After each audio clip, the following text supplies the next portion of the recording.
comme sama waa ji ni mu ko waxee parce que tey mën nañu wax ni ay amuse-bouche la ñuy defar pas defar loo xamante ni mën na nekk lekk mais xam ngeen ni léegi jeeg ju ndaw ji bala ñuy taaj seen añ wala reer dafa am ay bagages yu ndaw yoo xamante ni dañuy bëgg di ko teg seen table pour mu nekk ay ñamadoos donc bruschettas yi nga xamante ni soo faralee di dem ci restaurant italien yi moom lañ lay tegal laata plat yi nga commandé di ñëw du dara lu dul ay tranche mburu yoo xam ne dañ koy garnir donc tey dañuy defar ay bruschettas buñ ci noppee defar ay mini pizza donc 100% Italie tey moom la ñuy def jëw dem jëli seen ay neex-neex yoo xamante ni ñun taamu nañ ko loolu donc li ñuy def ci suba mburu bi nga xam ne Pape daf ko wutal turandoo mais man mënuma leen wax kan la ko tudde moom la ñu jël dagg ko ci suba donc buñ ko daggee def ko ay tranche mi ngoog donc tranche yu généreuse la ñuy defar mi ngoog pain de campagne bu ngeen demee ci boulangerie yi da ngeen ko fay fekk wala grande surface yi donc moom la ñuy jël tranché ko mi ngoog donc bu ñu tranché daal di jël nag benn doomu laaj daal di ko ciy frotté donc loolu mooy secret bi nga xamante ni bu ñu dugalee pain yi ci four bi senteur boobu di dégagé wu y a rien de tel donc moitié laaj la ñuy jël frotté ko donc bomb ko ci rebord yi ba nga xamante ni xet bi daf koy dugg donc nga jël ko daal di koy teg nag ci plat bi nga xam ne moom mooy dem ci four bi enfourni ko pendant 5 minutes bu génnee jox la benn texture bu croustillant maanaam yu xuyum-xuyumee yooyu nga xamante ne beneen texture bu nooy moo ci ñëw nga xam ne assemblage lay nekk benn texture bu mooy la ak benn texture bu croquant moom la ñuy am au final donc li ñuy defaat mooy que dañuy jël fromage ricotta bi nga xam ne moom it Italie la fekk baax mu nekk benn fromage bu xaw a fàdd amul goût mais liñ ciy yokk pour mu andi goût bi dafay ñëw neex donc ñëw jël tranche u pain yi daal ciy def tuuti huile d'olive mi ngoog laataa muy ñëw recevoir ricotta bi donc mi ngoog xam nga italiens yi dañu bëgg dawlin mais huile d'olive mu nekk huile yoo xamante ni ay quand même huile yu baax la pour sunu yaram pour sunu cerveau xam nga lipides yi tamit sunu yaram daf ko soxla mais pas ñu abuser ci donc mi ngoog dañuy jël tranche mburu yi def ci fromage ricotta bi mi ngoog ñi tartiner fromage ricotta bi donc pour ñi nga xamante ne dañuy am léeg-léeg ay service traiteur présentation bi daf ciy am solo wax naa ko léegi bala ñuy def ay reer wala ay añ wala ñu am ay buffet anniversaire buffet mariage da ngay dresser sa benn buffet boo xamante ni xeetu baax yi daf ciy am solo parce que da ngay ñëw ci jeu de couleur bi di nga am blanc am marron bi nekk ci mburu bi ba pare andi benn couleur rouge boo xamante ni mook vert dañuy génnee ay ñam ba noppi goût bi tamit kenn waxaale wu ko. donc mi ngoog fromage ricotta bi la ñuy jël tartiner ko ci pain bi nga xam ne moom la ñu toasté donc croustillant à souhait mi ngoog donc c'est fait laataa ñuy ñëw ci tomate yi tomate cerise gis ngeen ni fees na dell ci marché bi muy tomate njamb bi nga xam ne ñun léeg-léeg booy togg ceebu jën da nga koy jël jàmm ko pour def ko si mu am goût nekk na benn tomate bu am goût tomate bu neex boo xamante ni day accompagner suñu ay salade accompagner suñu ay ceebu jën comme ñun ñu koy faral di ko amee ci marché bi donc dem nañu fekk fa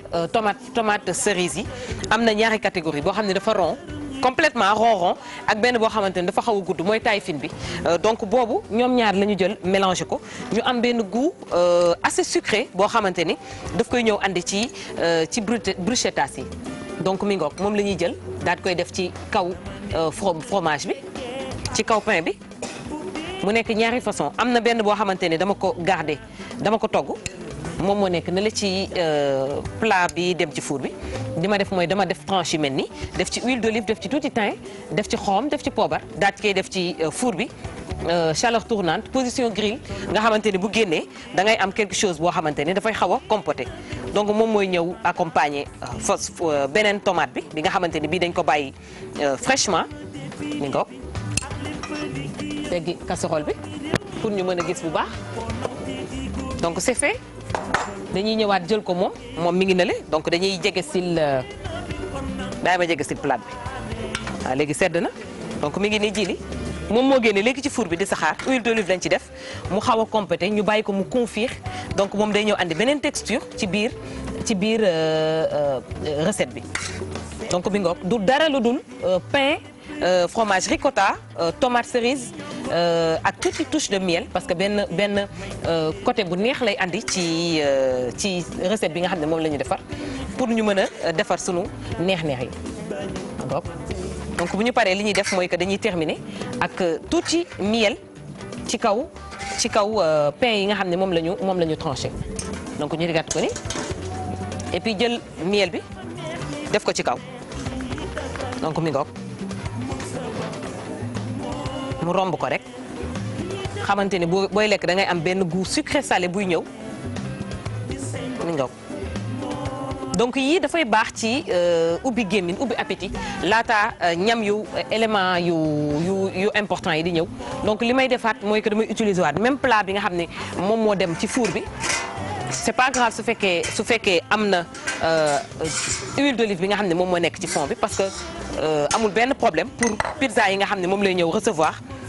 moom la ñu jël ci suba jël lu toll ci 250 grammes farine levure boulanger ak tuuti ndox bu tàng xorom ak tuuti suukar mélangé ko daal di malaxé nekk sunu pat bi ñu ko malaxé ba mu mel ni patu fataaya ñu bàyyi ko mu poussé pat levé comme ni ñu koy faralee di def comme ni bi ñu am nii ci plan de travail bi nga xam ne moom la ñu dër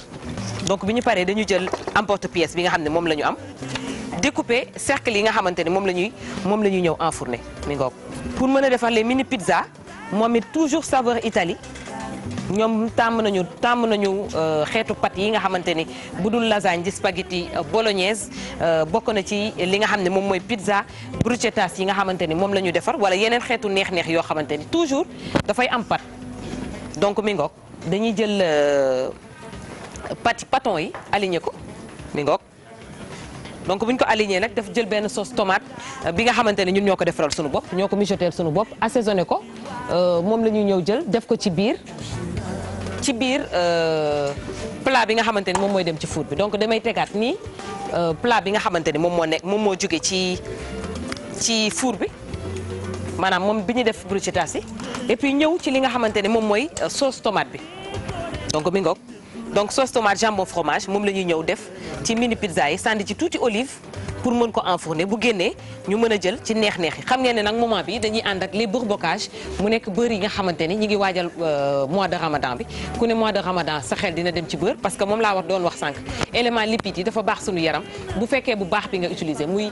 yi beurre bocage di am mu nekk beurre doux boo xamante ni ay paquet 200 grammes lañ ci am muy dugg ci plat yi aussi bien plat sucré wala plat salé beurre bocage daf ciy dem à 100% chaque jour ci biir yeewu leen ñu andil ñu benn recette bu bees sucré wala salé ainsi de suite ba semaine bi di jeex ngeen mën a am ay recettes yu variées donc li ñuy def Pape mooy que dañuy